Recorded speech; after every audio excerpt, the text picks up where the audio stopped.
I so worry about what universities are teaching our teenagers. I've given you many examples of why I worry. Here's another. John Keane. He's a professor of politics at Sydney University and head of the Sydney Democracy Network too, although I now wonder about its definition of democracy. And the reason I say that is that Professor Keane has given an interview to a media outlet controlled by the Communist Party of China. He was interviewed by a member of America's Communist Party about democracy. And believe it or not, after sneering at America's democracy, you know, how it gives selfish people, that's what he called them, selfish people to vote, he actually praised China's dictatorship as a kind of democracy as well, defending it from critics like me that call it what it actually is, a dictatorship. There is an attack on the Chinese system. It's called an autocracy. In my own work, I have tried to show that these words are very misleading.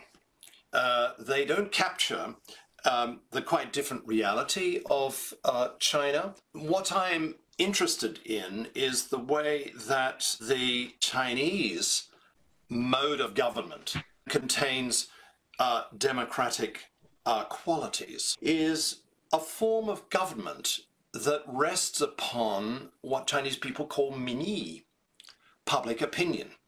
There is a very strong sense at all levels in the political system that power ultimately rests in the hands of the people. Public opinion polling is used extensively within the political system of China. I just can't believe that. I mean, seriously, China uses opinion polling, so it doesn't need to hold the one opinion poll that counts most of all, an election.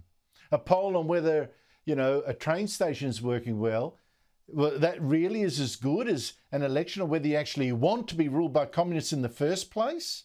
And this idea that the Chinese dictatorship has democratic qualities and knows that power lies in the hands of the people, tell that lie to the people of Hong Kong.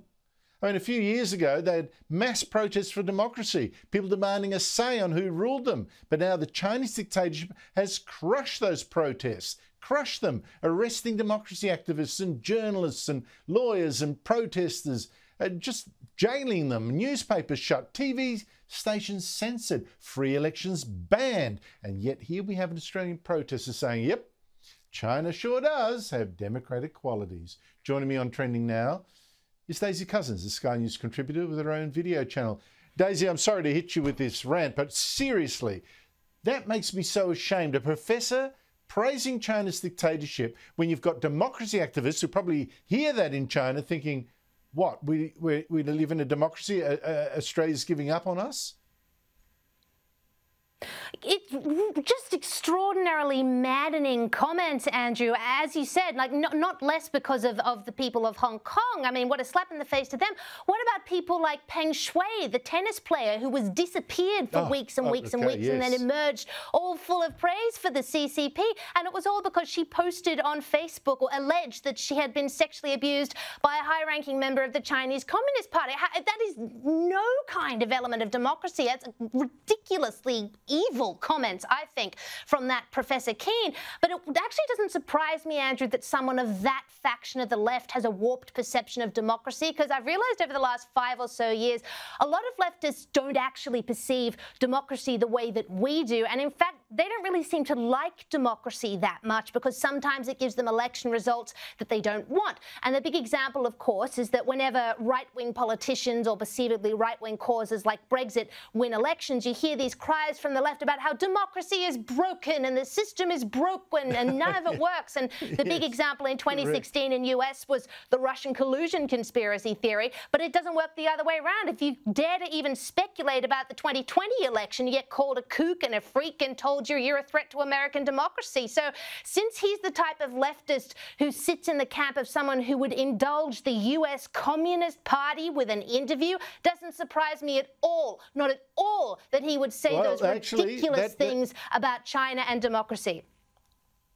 The host was an American Communist Party person, official, I think. but the show, the station, was actually Chinese state TV. So that's for distribution within China with subtitles, and that makes it even more disgusting.